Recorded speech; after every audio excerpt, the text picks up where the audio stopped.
Hey guys, Josh Kelly here. Welcome back to another SwingU live episode.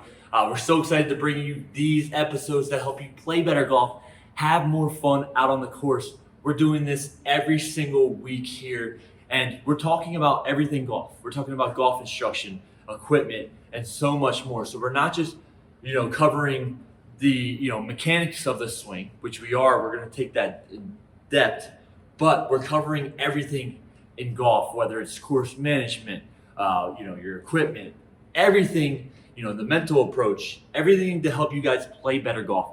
And tonight, we have a great show for you because we're talking about the rules of golf and more specifically, how we can use some of these rules to our advantage to save us a couple of strokes out on the course. Because let's be real, the rules of golf can be brutal sometimes. All right, they can cost you a lot of strokes. So we need to know the rules to sometimes work these rules to our advantage. Okay, so crucial. The rules can be brutal, like I said. The out of bounds rule is one of the worst rules in golf, in my opinion. So we'll talk about that a little bit later. But I think this is a very important live to understand. I would suggest this. Try to learn the rules of golf as much as you possibly can. Okay, not only is it going to save you strokes sometimes, but you're also going to keep your playing partners in check. Okay, you're going to make sure they're not cheating or misinterpreting a rule and getting an advantage over you and taking some more of your money because they're not following the rules correctly. All right, so it's always a good skill. It's good knowledge to learn the game, the rules of golf. It can be very important, and it's really going to help speed up pace of play too. So instead of looking over a ball and figuring out, oh, what's the rule here? Or, oh, maybe Google it or look it up or, oh, I'll do that. And taking time. If you know the rules of golf well, you're not going to be slowing up your playing partners. You're going to help your playing partners play faster golf. And everything is just going to be a lot smoother. Okay, so it's very important to understand these rules. All right, so that's the number one thing. Now, we did a video series at SwingU where we covered a lot of the rules, especially the rule changes in 2019 and the rules in general. So you can find those rules videos that we produced and take a look at those. But tonight here, we're going to talk about a few rules that I think most people either misunderstand or don't know, and that's really going to help them save strokes on the golf course. So we're really just going to try to cover those rules tonight and then go from there. So without further ado, let's get into it. The number one thing I want to start with is the teeing area, okay? This is where we start each hole, obviously. We're starting at the tee box, so let's talk about that, number one. So when it comes to teeing your ball up in the teeing area, we're going to use my head covers here, like these are the tee markers, okay? So the number one thing to understand is your ball needs to be teed up inside the teeing area. You do not have to have your feet or your body standing in the teeing area when you hit the shot. Now, it's also important to understand that you get 2 club lengths behind each tee area. So there's going to be an imaginary box here, 2 club lengths back inside of the tee markers, and there's going to be a box here that I get to tee my ball up. Now that's important because say there's a par 3 that you're in between clubs. Maybe you can take more club, use your 2 club lengths back to help you get a better yardage. Okay? Now, I've always talked about this in the past. When you're hitting a cut, say you're hitting a cut driver off the tee, or let's just say you're hitting a draw. I think the draw comes into even more play here. When I'm hitting a draw as a right-handed golfer, I like to be as far left on the tee box as I possibly can. Because that's going to give me the most room to start it right and draw it back.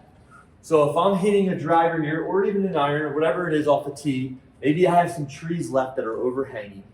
And with my ball, I want to draw it obviously around these trees. So I would want to start as far on the left side as I possibly can.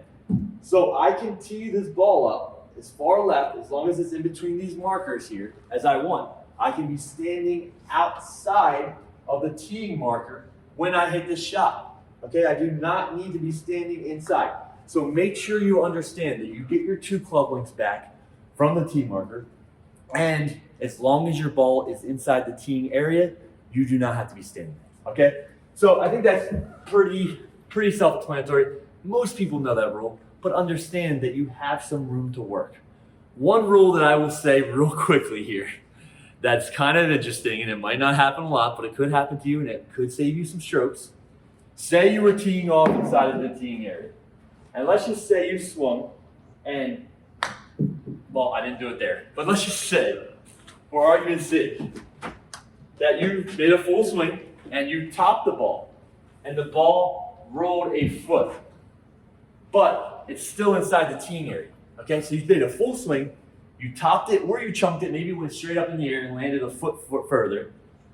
Whatever the case may be, if your ball comes to rest after a full swing and it's still inside the teeing area, okay, if it's still inside this imaginary box teeing area that we just explained, guess what? You get to tee your golf ball back up and move it anywhere within this teeing area without a penalty, okay? Now, this might be the most embarrassing thing of all time, but it's a great rule to know that many people don't know. All right, so you can save yourself strokes by re-teeing it and hitting it again.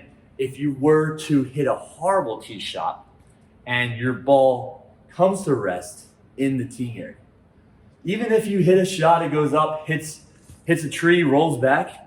If it comes to rest inside that teeing area that you just hit from, guess what? You get to re-tee it and you can move it anywhere in the teeing area you would like. I think that's a great rule. Most people don't understand that rule, but that's a rule that would save you strokes.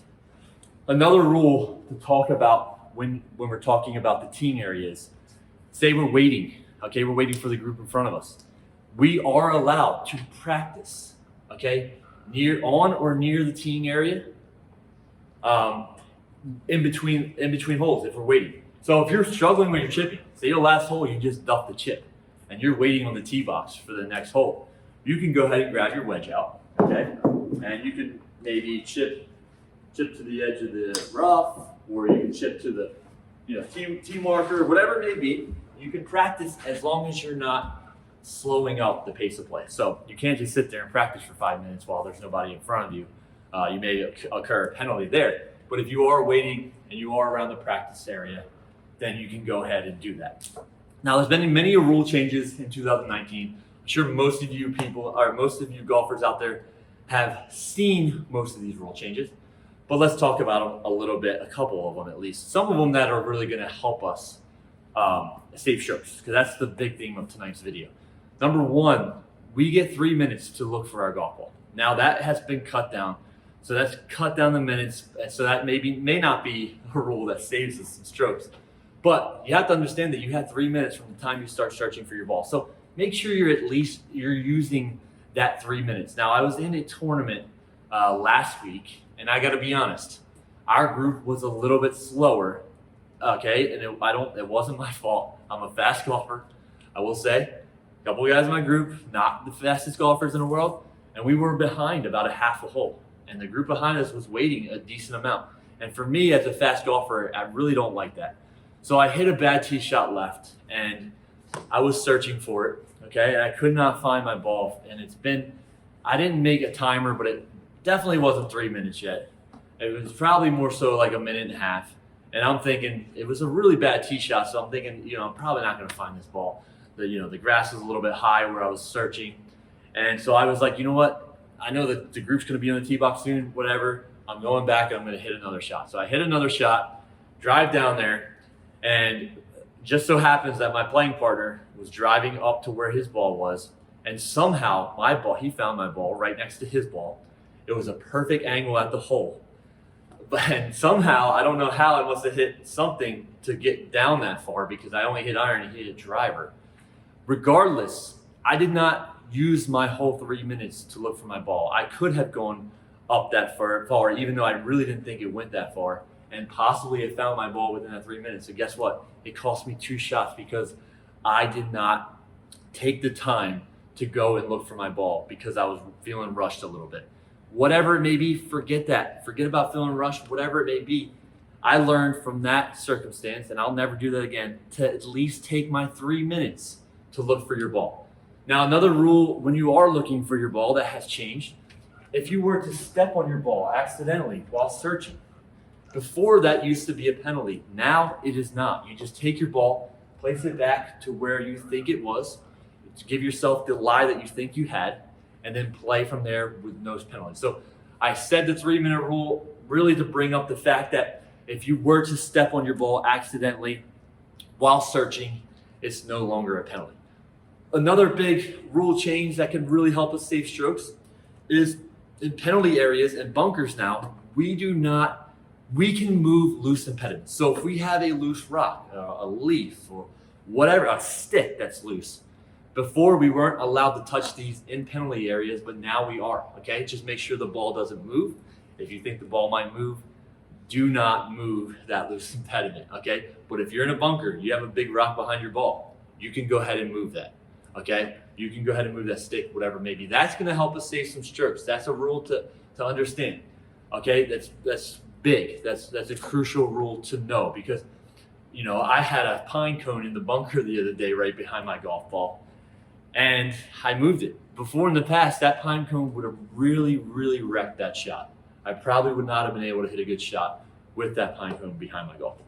So understand that you can move loose impediments in the penalty areas and bunkers now. Another thing is on the greens, another big rule change is on the greens in the past, if you hit your ball accidentally, it was a stroke, it was a penalty, okay?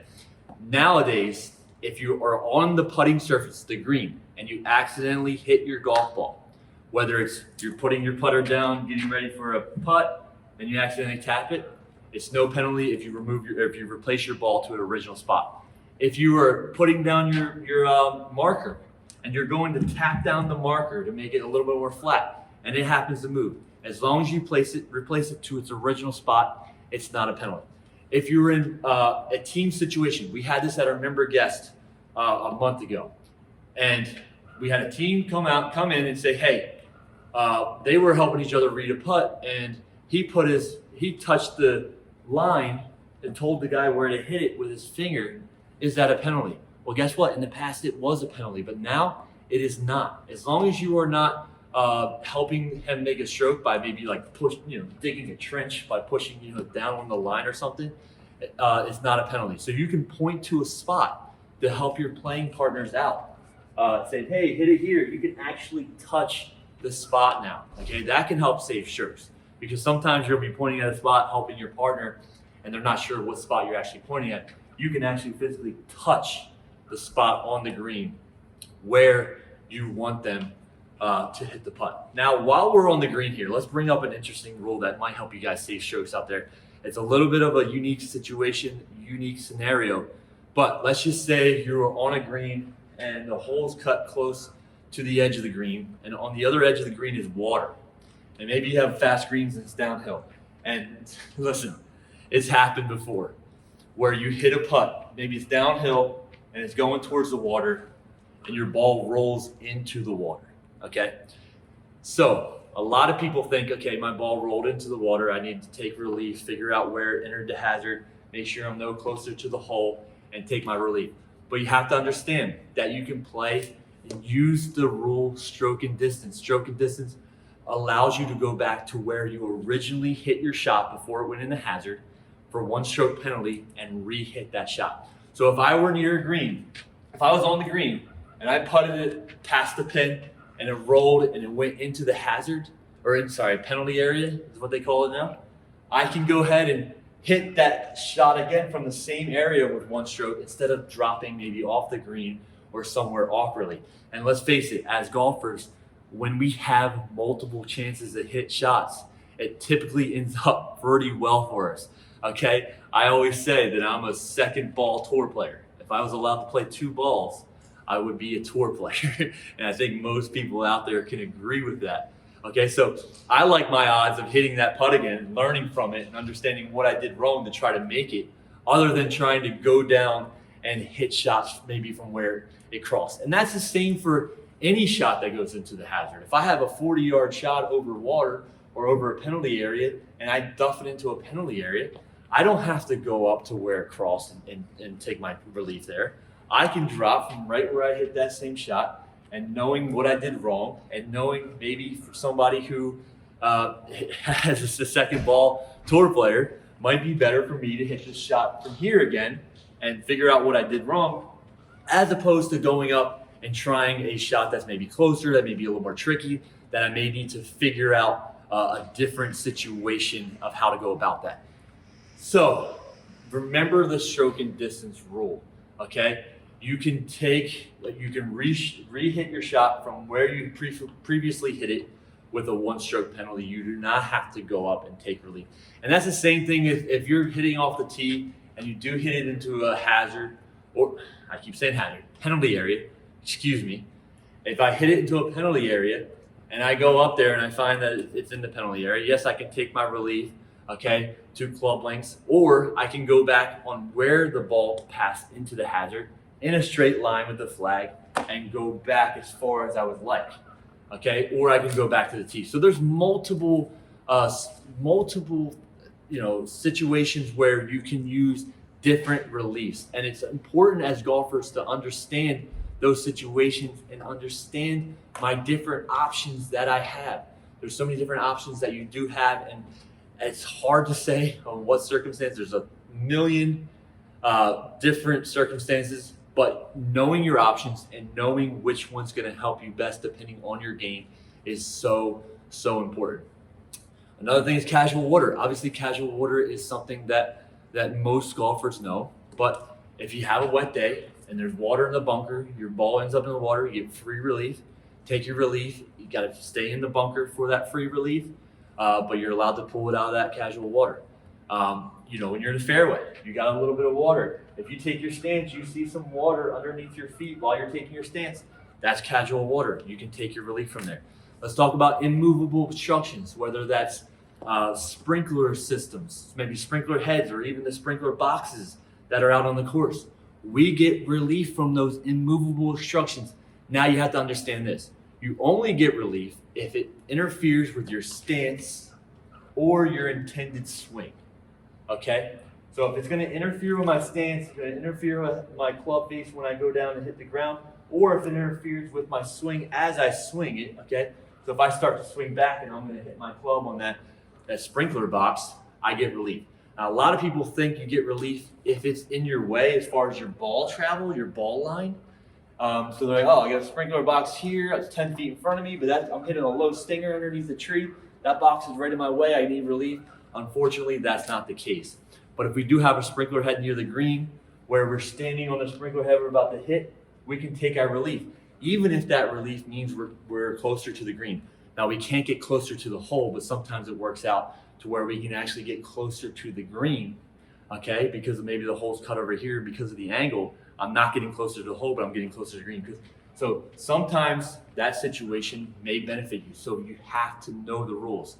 If it messes with your stance, if you're stepping on it, that's enough rule to understand that you get to take relief if you would like to.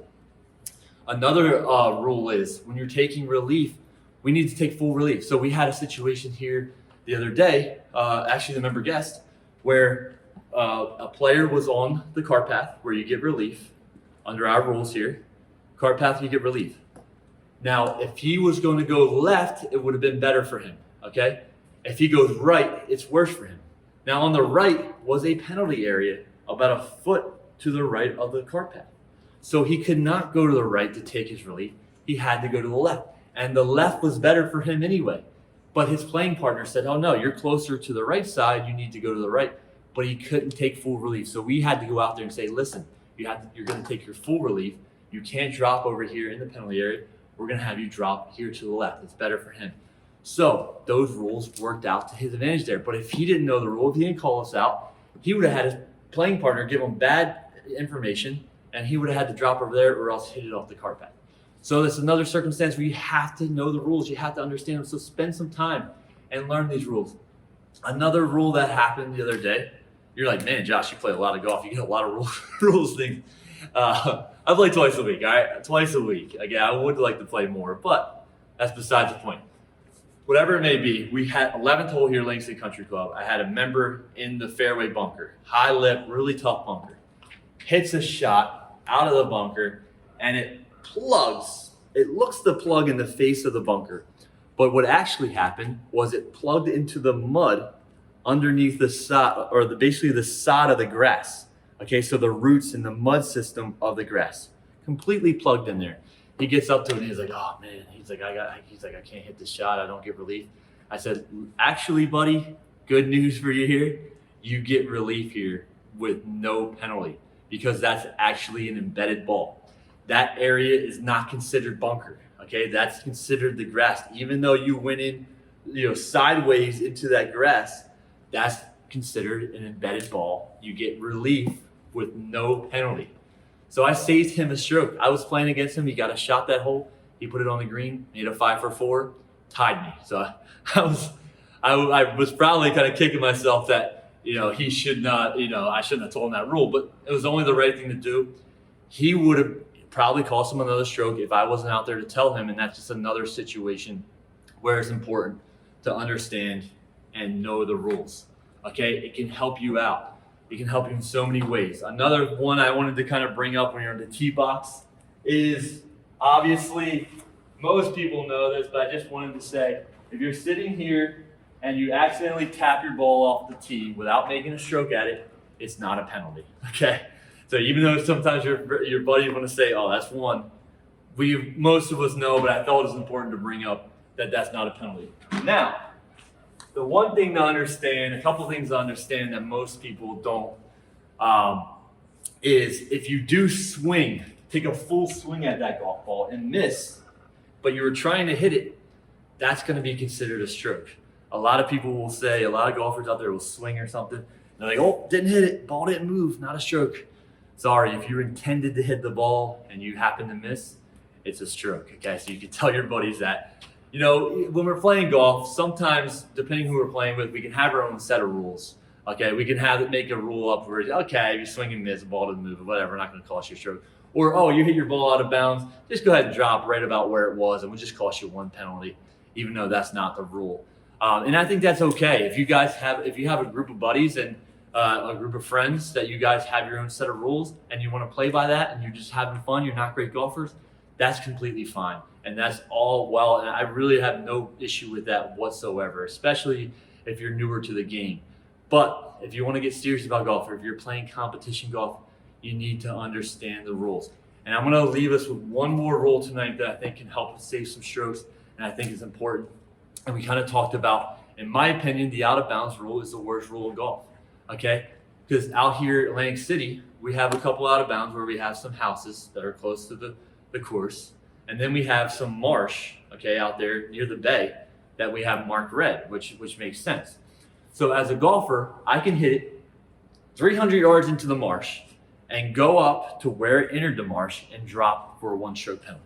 But if I hit it 3 feet into Sally's backyard, okay, that's 20 yards off the fairway, I have to take a stroke and distance penalty, or I can drop in the fairway for 2 strokes under the new local rule in 2019, which I wanted to bring up.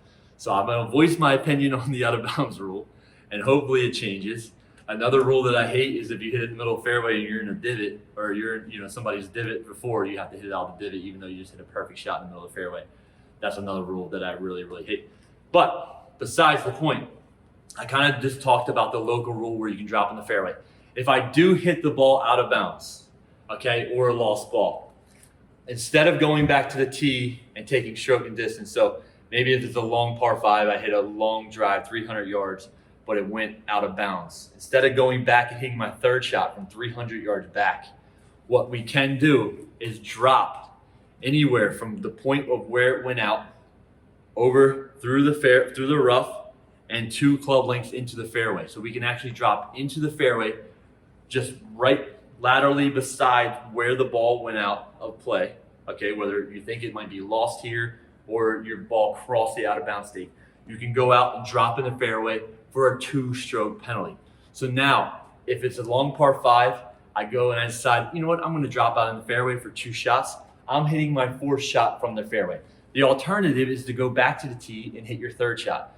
That's not a great alternative because I'm going all the way back to the tee, and there's a risk that I hit it out of bounds again and have to go back and hit my 5th shot. Okay, so dropping the fairway is almost like going back to the tee and hitting a good shot into the fairway. Okay, now it will cost you a 2-stroke penalty, but you're hitting your 4th shot, but there's no real risk of going back to the tee and hitting it out of bounds again. But that is a local rule, so you have to check with your local committee to see if that's adopted. So guys, thank you so much for tuning in tonight and kind of listen to me kind of talk about the rules. And I really only brought out rules tonight that I thought could really help you save strokes out on the course. Okay, there's so many rules out there that are going to work against us, so we have to understand the rules that are going to work for us. So I really appreciate you guys spending some time with me today or tonight. And I really, really encourage you to learn the rules and get up to speed as much as you possibly can on the rules of golf. My name is Josh Kelly. You can check out my YouTube channel, Josh Kelly Golf.